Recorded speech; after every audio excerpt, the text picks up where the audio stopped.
बंधुओं, आज हम लोग एक अलग किस्म के विषय पर बात करेंगे, क्योंकि अब यह फैलाया जा रहा है कि जाति व्यवस्था का निर्माण ब्राह्मणों ने किया। राजनीति से प्रेरित लोग, वोट से प्रेरित लोग अपने दुष्कर्मों को छुपाने में प्रयासरत लोग कुछ भी कर सकते हैं, कुछ भी बोल सकते हैं। उनका एक ही काम होता है, मुख्य मुद्दे से ध्यान को हटाओ और एक नए किस्म का चर्चा या विवाद छेड़ दो। इसी क्रम में अब यह फैलाया जा रहा है कि भारतीय समाज में जाति व्यवस्था ब्राह्मणों के द्वारा लाया गया था और इसके कारण बहुत सारे लोग, जो कि उनके पोस्टों से दिखता है, ब्राह्मणों पर अनावश्यक रूप से हमलावर हो रहे हैं। लेकिन सत्य को समझने की जरूरत है। बिना सत्य को जाने अगर हम कुछ करते हैं तो वह प्रायः गलत ही हो जाता है और इस तरह के भ्रम फैलाने वालों का प्रयोजन सिद्ध हो जाता है। हमें उससे बचना चाहिए, हमें उससे बचना ही होगा। इस तरह के षड्यंत्र से अगर हम नहीं बचाएंगे तो उनकी फूट डालो और राज करो की नीति हमेशा सफल होती रहेगी। इस तरह के विवाद पर मैं शास्त्र से चर्चा नहीं करूंगा, क्योंकि मूर्खतापूर्ण बातों का जवाब शास्त्र से नहीं दिया जा सकता है। शास्त्र ज्ञानियों के लिए है, मूर्खों के लिए नहीं होता है। तो जो भी भाई लोग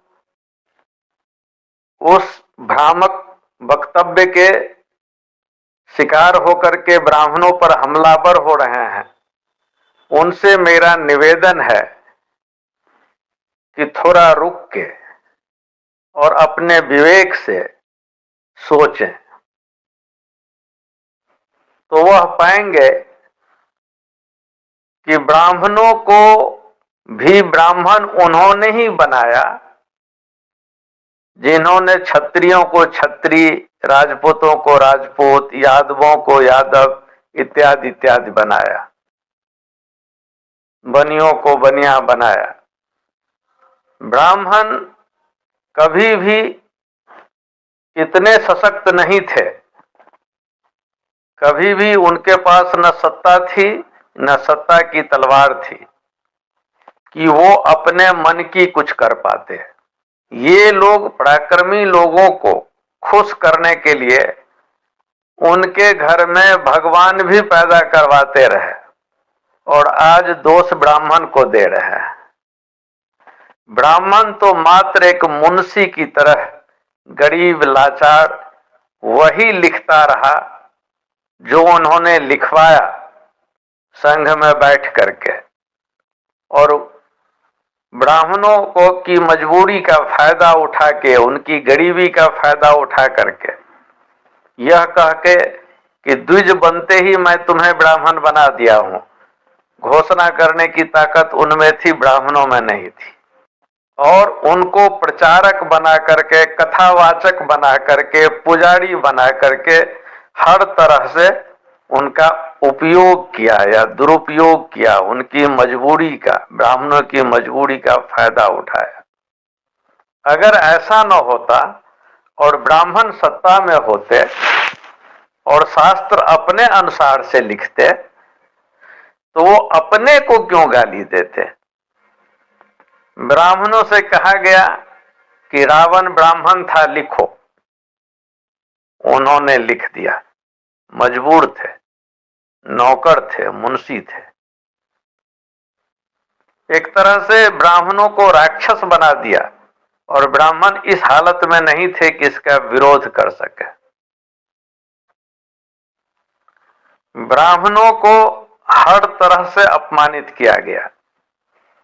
आप खुद सोचिए, रामचरितमानस आप जलाते हैं, तुलसी को गाली देते हैं। रामचरितमानस में परशुराम धनुष भंग के बाद परशुराम प्रसंग की क्या आवश्यकता थी? तुलसी ने जब इतने सारे बात छोड़ दिए, अपने मन से अगर छोड़े तो इस प्रसंग को भी छोड़ सकते थे। लक्ष्मण के हाथों परशुराम को अपमानित करवाने की क्या आवश्यकता थी? भीष्म के हाथों परशुराम को अपमानित करवाने की क्या आवश्यकता थी? दुर्योधन के हाथों द्रोणाचार्य को अपमानित करवाने की क्या आवश्यकता थी? और ब्राह्मण खुद क्यों अपने आप को अपमानित करता हुआ यह सब लिखता, अगर वह सबल, सशक्त और निर्भर होता? इसलिए मैं कहता हूं कि उनकी गरीबी, लाचारी का फायदा उठाया गया। यहां तक फायदा उठाया गया कि ब्राह्मणों को वैश्या पुत्र भी कहा गया है। वशिष्ठ को वैश्या पुत्र कहा गया है। अगर आप लोगों को नहीं मालूम है तो जान लें। वही वशिष्ठ जो भगवान राम के गुरु थे, जिनको पराक्रमी जात के घर में पैदा किया गया, उनके गुरु वैश्या पुत्र थे। ब्राह्मण यह क्यों लिखता? यह सब लिखवाया जा रहा था ब्राह्मणों से।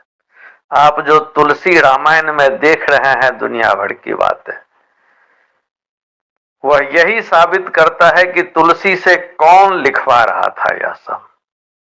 ब्राह्मणों को तो हमेशा मुखौटा बना के आगे रखा गया है। काम करने वाले तो कोई और हैं।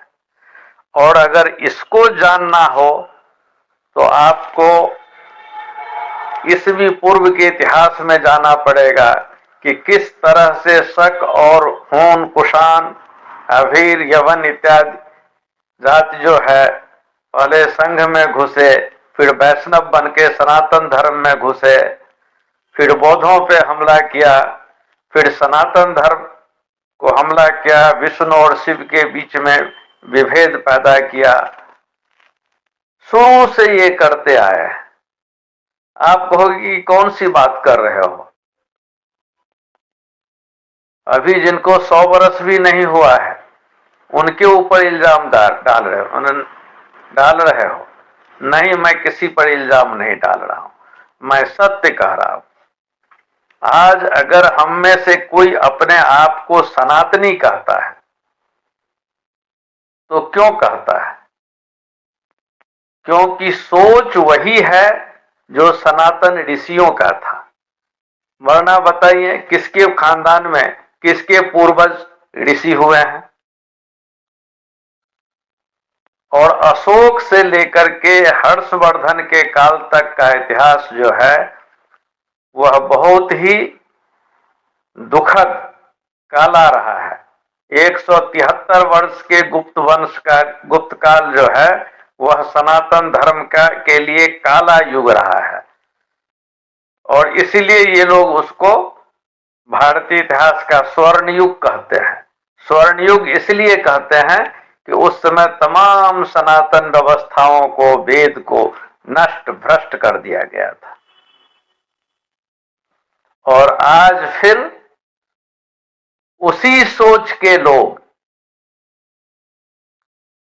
धर्म की अब भी दुकान कर रहे हैं, मंदिर की बात कर रहे हैं, हर तरह के विभाजन की बात कर रहे हैं, जात की बात कर रहे हैं। लेकिन अब उनको ब्राह्मणों की आवश्यकता नहीं है। ब्राह्मणों का वोट बल उतना नहीं है। इसीलिए भ्रम फैला रहे हैं कि सब चीज के लिए जिम्मेवार ब्राह्मण ही थे। खुद को बचा रहे हैं क्योंकि उन्हें लगता है कि ऐसा करने से पिछड़ों का, दलितों का वोट उन्हें मिल जाएगा। जिसने ब्राह्मण को भी मजबूर बना करके अपने हिसाब से काम लिया। और आज भी आप देख लें, बहुत सारे ब्राह्मण अधिकारी हैं जो मजबूरी में काम कर रहे हैं, जिनको रिटायर तक नहीं होने दिया जा रहा है। वैसी हालत है देश में।